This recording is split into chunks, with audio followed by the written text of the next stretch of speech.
Gwnewch eich hun yn gyfforddus. Ceiwch eich llygaid os yw hyn yn gyfforddus i chi. Gadewch eich pwysau i suddo lawr mewn i'r gadair neu'r glustog. Gadewch i'r ddaear eich dal a'ch cynnal.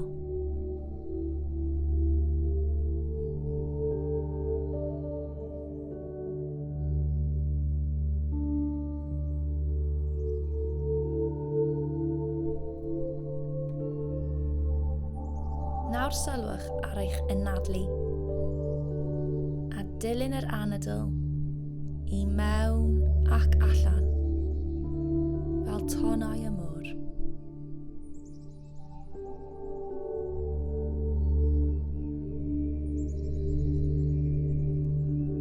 Ynadlwch ychydig bach yn fwy dwfn, rhyw 3 neu 4 gwaith.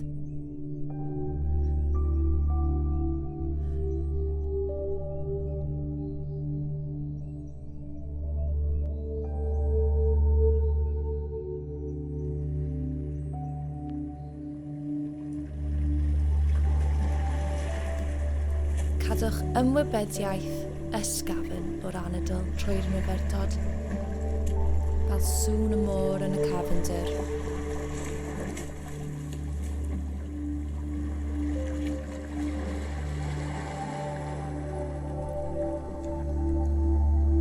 Dewch yn ymwybodol o'ch pen a'ch talcen.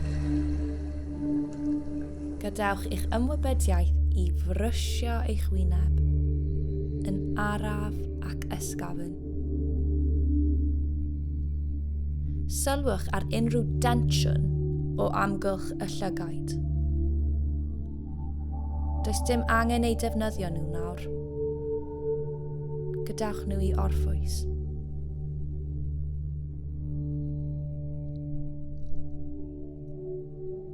Yna sylwch ar y geg a'r gen. Does dim angen ei defnyddio nhw nawr am y munudau nesaf.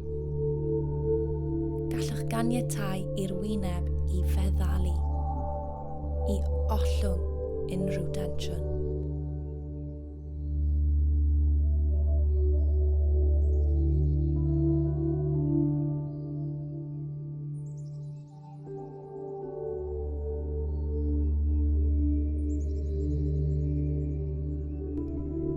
Yn araf nawr, fe symudwn ein ymwybyddiaeth i lawr drwy'r corff, drwy'r gwddwg, lawr i'r frest, i ardal y galon. Sylwch ar unrhyw deimladau wrth symud i lawr.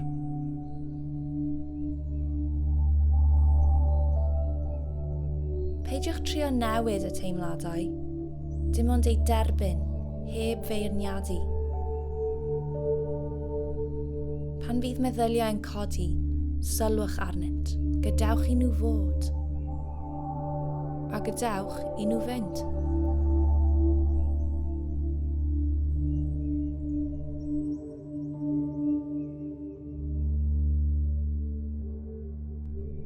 Pan fydd meddyliau yn codi, sylwch arnynt, gadewch i nhw fod, a gadewch i nhw fynd. Mae ymwybyddiaeth ei hunan weithiau yn ddigon i feddalu a ryddhau tensiynau.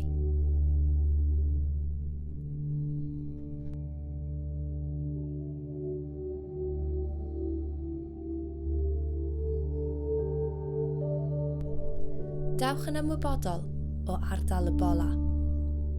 Sylwch ar symudiadau wrth i'n ynadlu godi y bola fyny ac i lawr. Aroswn gyda'r symudiadau yma am sbel bach.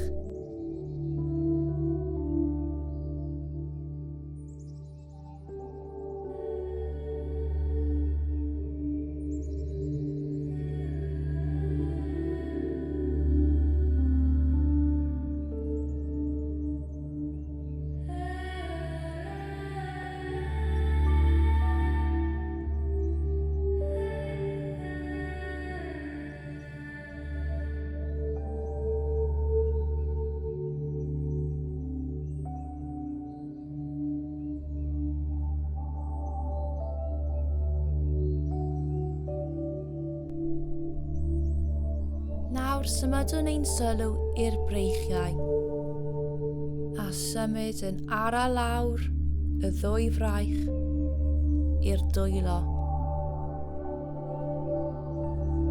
Beth yw'r teimladau yn y breichiau, ac yn wedig yn y dwylo? Mae'r dwylo yn brysur bron trwy'r amser. Gadewch i nhw orffwys nawr. Byddwch yn ddiolchgar iddynt am fod mor weithgar. Maent yn heiddi saib bach.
A nawr, drwy'r cefn, symud i lawr yn araf o'r ysgwyddau i waelod y cefn.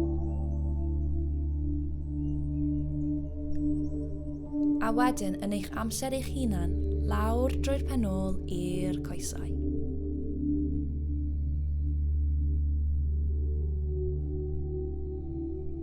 Cofiwch, ma'ch ymwybyddiaeth yn brwsio'r corff a'i deimladau'n ysgafn, heb geisio newid y profiad a heb feirniadu.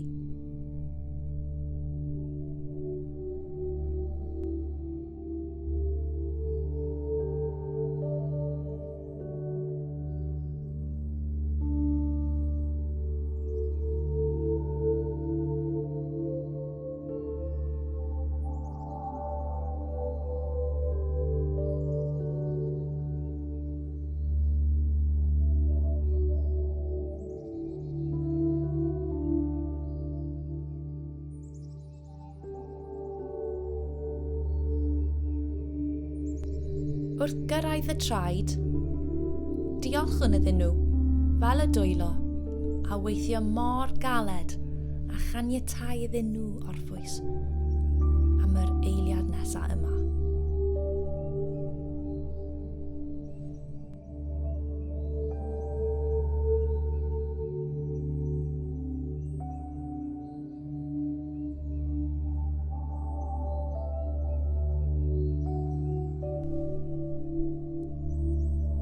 Aroswn fel hyn am dipyn bach yn ymwybodol o'r corff a'n teimladau, yn gollwng unrhyw ymdrech arbennig, dim ond teimlo yr anadl yn llifo i mewn ac allan ac yn ryddhau tensiynau.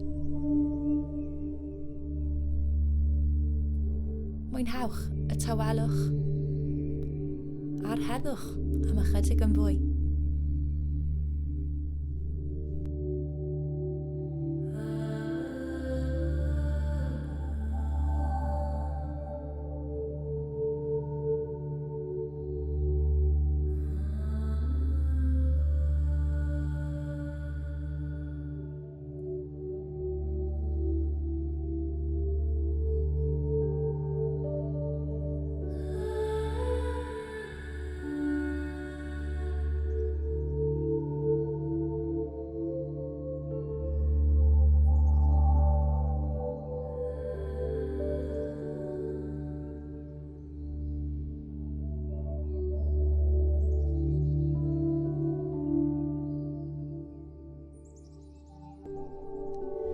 Nawr, pan fydd y gloch yn canu, bydd y myfyrdod yma yn dod i ben.